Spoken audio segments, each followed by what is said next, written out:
என் லைஃப்ல யாராவது என்கிட்ட இப்படி ஒரு வார்த்தையை வந்து சொன்னா போதும், நான் டயர்டே ஆக மாட்டேன், அதுவே எனக்கு ரொம்ப பெரிய எனர்ஜியை கொடுக்கும் அப்படின்னு நீங்க நினைக்கிற மாதிரி ஒரு விஷயத்த ஷேர் பண்றேன். This is day one of sharing my friends and family stories which I feel grateful. நான் அப்போ வந்து ஒரு காலேஜ் படிச்சுட்டு இருந்தேன்.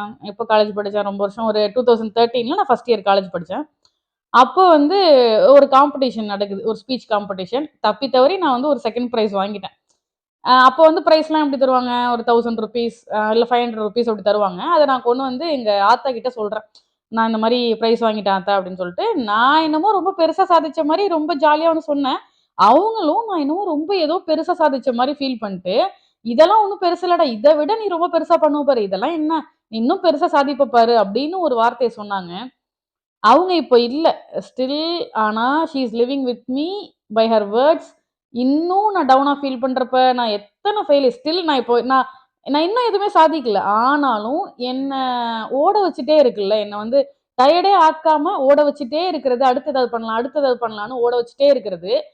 என்னைக்காவது ஏதாவது பண்ணுவோன்ற ஒரு நம்பிக்கை குடுக்குறது, அவங்க சொன்ன அந்த ஒரு வார்த்தை தான். ஆனா இந்த லிஸ்ட்ல அடுத்தது இருக்கிறது யாரு அப்டின்னா, எங்க பெரியம்மா. அடுத்தது பார்த்தீங்கன்னா, எங்க அத்தை. இவங்க 2 பேரும் எப்டின்னா, "நீ ஏதாவது அதெல்லாம் பண்ணிருவ. அதெல்லாம் நீ ஏதாவது பாரு, நல்லா வருவ பாரு" அப்டின்னு என்கரேஜ் பண்ற லிஸ்ட்ல இந்த 2 பேர் இருப்பாங்க. எங்க பெரியம்மா ஒருத்தவங்க, எங்க அத்தை ஒருத்தவங்க. எங்க அப்பாவோட அக்கா.